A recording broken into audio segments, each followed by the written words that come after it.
Like, some of these buildings are honestly complete embarrassments.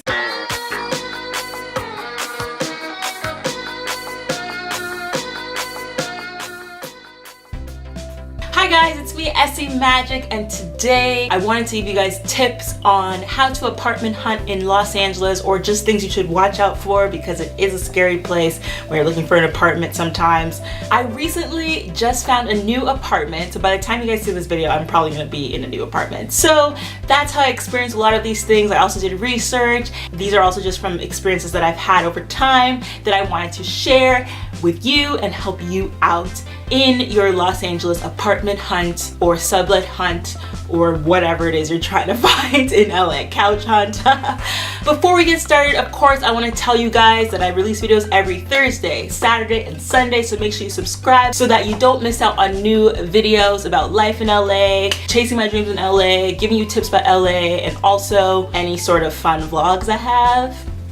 Make sure you hit that notification bell so that you don't miss out on future videos as well. Okay, so on to my 8 tips for apartment hunting in Los Angeles. Keep in mind, these are in no particular order. I'm just going by how I thought of them. So the first thing on the list is, drumroll please, bed bugs, cockroaches, and any sort of creepy bugs. Watch out for buildings that have these because they are rampant here in Los Angeles for several reasons. One, because a lot of the buildings are super old. Keep in mind, people have been coming to LA to chase their dreams for like so long that some of these buildings are super old, literally 1920s. So even if they've like upgraded it inside, the building is still filled with bugs. Ugh. Gross. And then a second reason is because of the fact that this is a hot place, the bugs just fester and fester over time. It's not like on the East Coast when winter comes, you know that most of the bugs are gonna die anyway, so it's like not a big deal, but you know. Here, it's hot all the time, so the bugs can just really get in the foundation, and a lot of buildings have them and have to be sprayed all the time, or it's just a nightmare. It's just gross. I mean, it's just gross. Let's face it, you don't want to live with bugs. So definitely watch out for this. I'll put a link to a bed bug registry. There's actually places where you can see which buildings have been reported for bed bugs. And this leads to my second point, which is to read reviews. Yes, one of the biggest mistakes you can make is not do any research about the building that you're moving to. And one of the ways you find out about bed bugs a lot of the times is through reviews on Yelp and tenants complaining. So that's how you find out. And also through reviews, you find out other things like the landlord and how they treat people, or even if there's safety issues, crime that happens there, so many things. So definitely read reviews about the buildings. Honestly, reviews have definitely saved me from moving into places filled with bugs. The next thing you want to look out for are the whole parking situation that your prospective building has.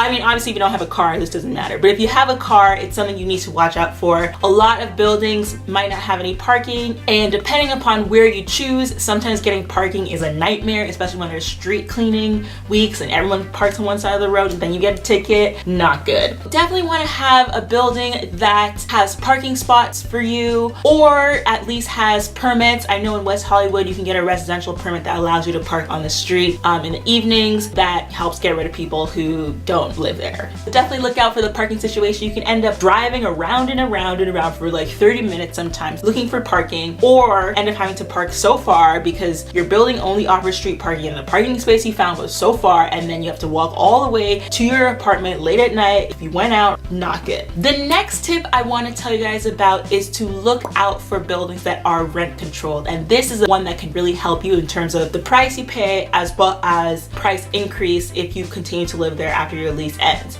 In LA, a lot of buildings are actually rent controlled and then some are not. When it's rent controlled, it means that the landlord can only increase the rent by a very small percentage compared to other buildings where there isn't any rent control. That's one thing to look out for 2 reasons. One, because it usually means the rent price in general is cheaper than the market price, and also because it prevents your landlord from radically increasing the rent once your lease is over if you want to stay in that place or whichever. And believe it or not, there's actually a listing where you can can check if an address is rent controlled. So I'll put that link below as well. See, this is one of the ways that you can save money but people don't pay attention. The next tip I have is to only look at buildings with pictures available in advance. Oh my gosh, if I showed you some of the places I visited, usually I always look at pictures, but I had a few occasions where I was just like, fine, whatever, I'll look, because it was like the management company was like, we have another building, so just go down the street and you look at it. So I went, and oh my gosh, it was the biggest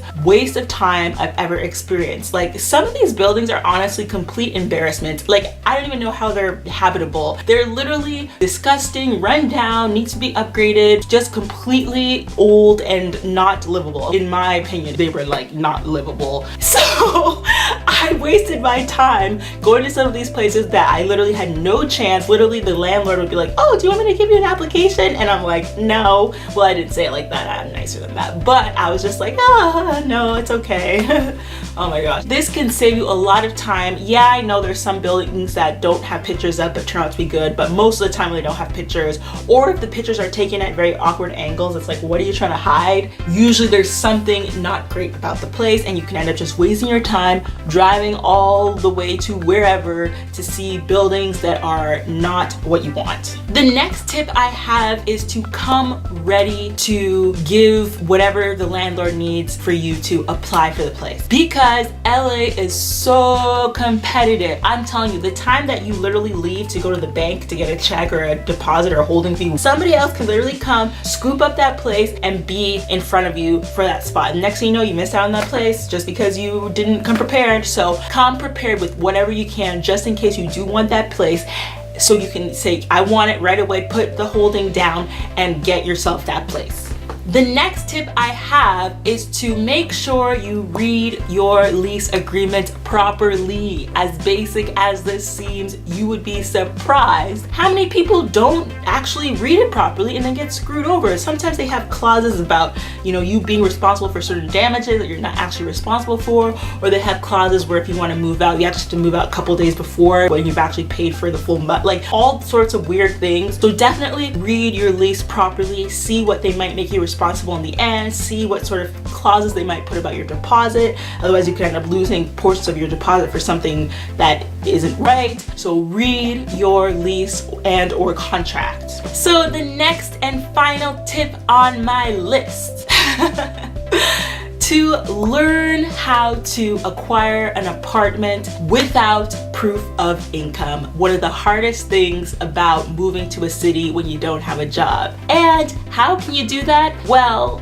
guess what? I've actually written a guide on my website, lagoals.com, that gives you all these tips on how to get an apartment when you don't have any proof of income, when you don't have a job, when you're new to the city. It totally helps you out and will give you the tips that you need to get a place. Go read that. You don't want to miss out. It can be valuable information. Most people who move to LA don't have a job lined up already. So definitely read that guide on my website. And of course, if you join LA Goals as well, you get more than that. There's tons of other guides about moving to LA, guides on just how to prepare, on staying motivated, other tips. We have a message board where you can talk to other people who are in the same situation as you and make friends. We also have Hangouts on there. I post events. Oh my God, the list literally goes on and on about what's in lagoals.com. I have an event section where I post events coming out, gigs that are private, things to help you get ahead, opportunities, potential jobs coming up. The list goes on. Join lagoals.com for that guide on how to get an apartment, as well as much more. Just go to the website right now, lagoals.com. lagoals.com, lagoals.com, lagoals.com. That is it for this. Oh no, actually that's not it. I do want to hear some tips from you guys in case I missed something. Let me know in the comments below if you have any additional tips, or if you have any horror stories from things you've encountered on your apartment hunting. Share it below. It's gonna help everyone out. And yeah, so that's it for this video. Give this video a thumbs up if you enjoyed it and you find these tips helpful. Make sure you subscribe. Again, I release videos every Thursday, Saturday, and Sunday. Hit the notification bell. Join lagoals.com. I feel like I have a whole list of things to say. And of course, Keep being magic. Bye.